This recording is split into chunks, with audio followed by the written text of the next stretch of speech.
मित्रों नमस्कार। मैं संजय कुमार सिंह एडवोकेट आपके समक्ष आज बहुत ही एक इन्फॉर्मेटिव जानकारी लेकर के आया हूँ। और आज का जो हमारा वीडियो है वो प्रॉपर्टी से संबंधित है कि जब भी आप अपने जीवन में कोई प्रॉपर्टी खरीदने जाते हैं तो आपको किन बातों पर ध्यान देना चाहिए। क्योंकि अक्सर ऐसा देखा गया है कि जो हम जब भी कोई प्रॉपर्टी खरीदने जाते हैं तो कई बार हम सामने वाले की झांसे में आ जाते हैं। और चूंकि हमारे जीवन काल में बहुत ही जो बहुमूल्य प्रॉपर्टी होती है, पैसा होता है, थोड़ा थोड़ा करके हम इकट्ठा करते हैं और उसके बाद में एक ऐसे व्यक्ति के सामने हम जाते हैं जो इस मामले का वो बहुत ही एक्सपर्ट होता है। और वो न केवल इलिटरेट लोगों का, अनपढ़ लोगों का, बल्कि तमाम पढ़े लिखे लोगों को भी वो अपने झांसे में ले लेता है। और उसके बाद क्या होता है, फिर आप देखिए, अगर आप उसके झांसे में आ गए, बहकावे में आ गए, तो उसके बाद ताजिंदगी आपको कई तरह की समस्याओं का सामना करना पड़ता है। तो इस विषय पर आज मैं अपनी ये संवाद स्थापित करने जा रहा हूँ अपने वेल विशर, अपने सब्सक्राइबर के बीच में, कि जब भी आप कोई प्रॉपर्टी खरीदने जाते हैं तो आपको किन बातों पर ध्यान देना है।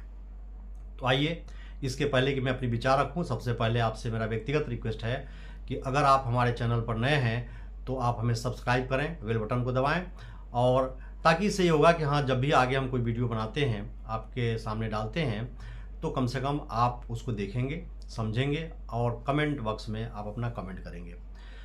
तो वही है प्रॉपर्टी से संबंधित। देखिए, जब भी आप कोई प्रॉपर्टी लेने जा रहे हैं तो आप ध्यान रखिए कि प्रॉपर्टी आपका किसी डेवलपमेंट अथॉरिटी के अंतर तो नहीं है।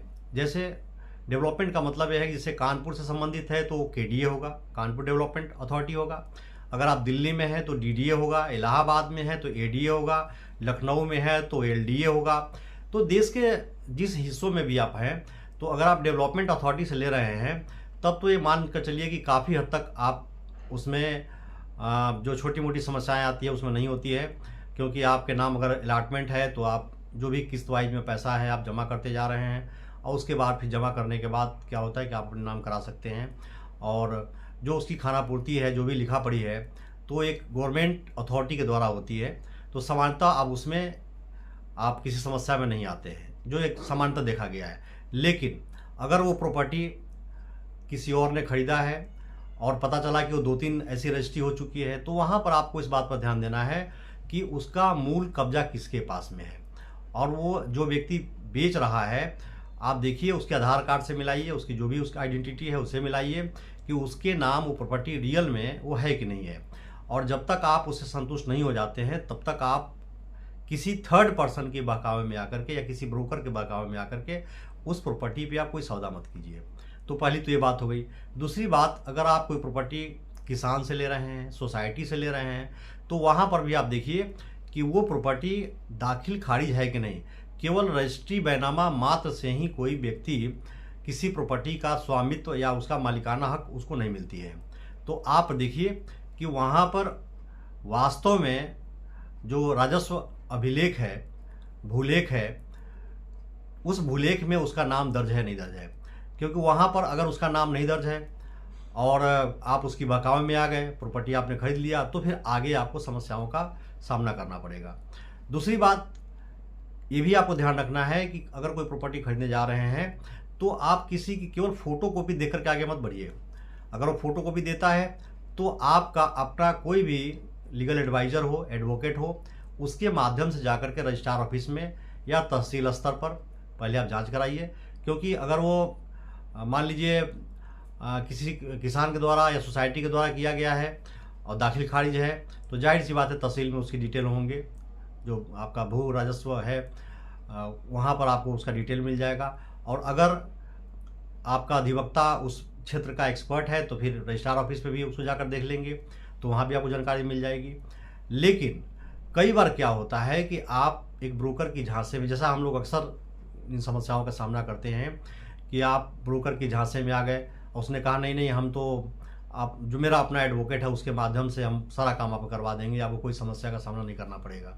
तो उस स्थिति में क्या है कि तब भी आप धोखे का शिकार हो जाते हैं, आप झांसे का शिकार हो जाते हैं। और चूँकि अगर उनका है कोई व्यक्ति, चाहे वो किसी भी स्तर का हो, सरकारी कर्मचारी हो, चाहे लेखपाल हो, या उनका एडवोकेट है, तो उससे भी बचिए। क्योंकि पैसा आपका है और पैसा बहुमूल्य है आपका। जीवन के थोड़े थोड़े पैसा इकट्ठा करके तब आप कोई बड़ी प्रॉपर्टी खरीदने जाते हैं। तो इस बात पर भी आपको ध्यान रखना है कि एडवोकेट आपका होना चाहिए। जब आप लिखा पढ़ी करने जाते हैं तो एक चीज़ ध्यान रखिए कि आज की जो एक सिस्टम समानता देखने में आता है हम लोग को, कि कोई ब्रोकर जब आपको प्रॉपर्टी दिखाने जाता है तो उससे पहले आपसे कोई चेक ले लेता है। तो इस बात पर भी ध्यान रखिए कि अगर कोई डिस्प्यूट होता है, अब आपने कोई भी अकाउंट पे चेक दे दिया या चाहे जैसे भी चेक दे दिया और कोई डिस्प्यूट हुआ, पता चला कि आप लेने को तैयार नहीं हुए, उसमें कहीं किस तरीके की कोई समस्या आ गई, तो उस चेक का दुरुपयोग हो सकता है। तो बेहतर होगा कि आप उस चेक से पहले कोई 10 रुपये के स्टाम्प पर ही आप एक लिखा पढ़ी कर लीजिए कि जो मैं चेक दे रहा हूँ ये एज ए सिक्योरिटी दे रहा हूँ। अगर हमारा सौदा कल नहीं कन्फर्म हो पाता है या प्रॉपर्टी में कोई ऐसी डिस्प्यूट पाई जाती है तो फिर जाहिर सी बात है कि हमारा ये चेक एज ए सिक्योरिटी आप मुझे वापस करेंगे, न कि आप किसी बैंक में लगाएंगे, क्योंकि चेक का दुरुपयोग हो सकता है। और आपको पता है कि एनआई एक्ट के अंतर्गत फिर आपके खिलाफ एक दबाव बना करके मुकदमा दाखिल करके आपको कहीं ना कहीं प्रेशराइज किया जा सकता है, तो उससे आप बचिए। दूसरी बात, जब भी आप कोई प्रॉपर्टी आप लेने जा रहे हैं तो आप देखिए कि मूल डीड उसके पास है कि नहीं है। अगर मूल डीड उसके पास नहीं है, फोटोकॉपी के सहारे आप आगे बढ़ते चले गए या उसने कहा कहीं गिर गया है, तो कई बार ऐसा देखने को आता है जो हम लोग माननीय न्यायालय में जो मुकदमा देखते हैं कि पता चला कि वो बैंक में कहीं मॉर्गेज रखा है, गिरवी रखा है, वहाँ पर भी आपको दिक्कत आएगी। क्योंकि अगर कोई प्रॉपर्टी बैंक में गिरवी है या किसी मान लीजिए किसी थर्ड पर्सन को उसने बेच दिया, अब आपको जानकारी नहीं है और फिर सर्टिफाइड कॉपी निकाल करके फिर वही वो काम कर रहा है, तो ये अक्सर देखा गया है कि एक प्रॉपर्टी को कई लोगों से बेचा जा गया पहले, और उस पर जिसकी दावेदारी है, कब्जेदारी है या कोई ज़्यादा बलशाली है, तो पता चला कि पहले जो 2-3 लोग खरीदे हैं उनका नहीं हुआ, जो आगे खरीद लिया उसका हो गया। तो अगर मूल डीड आप देखते हैं या अपने अधिवक्ता के माध्यम से आप उसको कहीं ना कहीं मुआयना कराते हैं, तो फिर एक एक चीज़ आप देखेंगे कि हाँ वहाँ पे इन समस्याओं का आपको सामना नहीं करना पड़ेगा क्योंकि उसके पास मूल डीड है। तो इस बात पर ध्यान रखिए।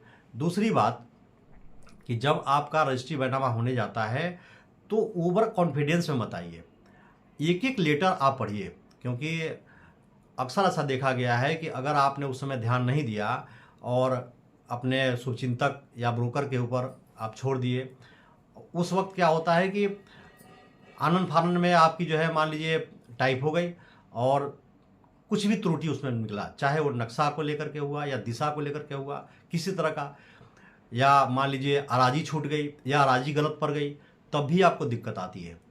तो पहले तो इस पर भी आपको ध्यान रखना है कि अराजी गलत ना हो, उसकी चतुर्दिक दिशाओं में उत्तर दक्षिण पूर्व पश्चिम जो दिशा है या सड़क है वो मेंशन हो, स्पष्ट हो। तो एक एक चीज़ आपको पढ़ करके तब आपको अपना सिग्नेचर करना है, क्योंकि अगर यहाँ पर भी आप चूक करते हैं तो तितम्मा में आपको दिक्कत आती है, और कहीं 2-3 जगह मान लीजिए 2-3 दिशा गलत है तो फिर आपको और दिक्कत आती है। तो इन सब बातों को आपको ध्यान रखना है कोई भी प्रॉपर्टी खरीदने से पहले। और मेरा व्यक्तिगत अपना राय ये है कि जब एक बड़ी अमाउंट में प्रॉपर्टी खरीदने जाते हैं, क्योंकि अमाउंट हर आदमी के अपने बस का होता है, गरीब है तो उसके लिए 5 लाख 10 लाख मायने रखता है, उससे कोई बड़ा व्यक्ति है तो 50 लाख 1 करोड़ का मायने रखता है। लेकिन अक्सर आप छोटी छोटी झांसे का शिकार होते हैं। झांसा किस बात का? जैसे आप प्रॉपर्टी खरीदने गए और आप के अपने ब्रोकर हो चाहे एडवोकेट हो कोई हो, आपसे स्टाम्प ड्यूटी पर अक्सर आपको झांसा दे दी जाती है कि नहीं आप इतना मत दिखाइए वरना आपका स्टाम्प खर्चा ज़्यादा लग जाएगा। तो वहाँ पर भी आप सतर्क रहिए, क्योंकि आप बड़ा अमाउंट जब देते हैं आप तो कोशिश कीजिए कि मेरा अमाउंट अधिक से अधिक और वास्तविक अमाउंट आपके रजिस्टर्ड बैनामा पर लिखा जाए। और जब वास्तविक अमाउंट आपका लिखा जाएगा तो भले चाहे स्टाम्प ड्यूटी आपका थोड़ा सा बढ़ करके आवे, कोई दिक्कत नहीं है, लेकिन ईश्वर न करे कल अगर कोई डिस्प्यूट होता है तो प्रतिफल राशि आप जितना लिखते हैं उतना का ही दावेदारी आप न्यायालय में कर सकते हैं। पता चला आपने करोड़ों में लिया और औना पौना वहाँ लिख करके आपने दिखा दिया, तो जिस दिन डिस्प्यूट आपका क्रिएट होगा ये आप मान कर चलिए कि जितना आपने प्रतिफल राशि दिखाया है उसी पर आपका माननीय न्यायालय में एक वाद चलेगा और वाद डिसाइड होता है आपके फेवर में, तो उसी पर आपके हक में फैसला होगा। इस बात पर भी आपको ध्यान रखना है। और इसके अलावे मैं आपको एक और राय देना चाहता हूँ कि जब भी कोई प्रॉपर्टी लेते हैं तो एक प्रयास ये कीजिए कि कुछ हिस्सा किसी न किसी बैंक के माध्यम से आप उसमें लोन लीजिए। क्योंकि कारण क्या है कि आप जब लोन लेते हैं तो बैंक का जो अपना लीगल एडवाइज़र होता है वो अपने माध्यम से भी उस प्रॉपर्टी की जांच कराता है। उसमें क्या होगा, अगर किसी भी तरह का कोई विवाद पाया गया तो बैंक का जो लीगल एडवाइज़र होता है, जो उनको अपने लेटर पैड पर उनको डिटेल देना होता है और उसको कहीं ना कहीं परमिशन देकर के तब आप उस पेपर को आगे बढ़ाना होता है। तो इसकी पूरी जिम्मेदारी बैंक के ऊपर आ जाएगी, इस बात पर भी आपको ध्यान रखना है। तो आज का जो मेरा वीडियो है वो इसी बात पर है कि आप प्रॉपर्टी खरीदने से पहले आपको किन बातों पर ध्यान रखना है। तो जहाँ तक मैं समझता हूँ कि आज आपको प्रॉपर्टी से संबंधित जो मैंने जानकारी दिया वो इस बात पर आपका एक महत्वपूर्ण वीडियो है। और आगे कमेंट बॉक्स में अगर आपकी कोई ऐसी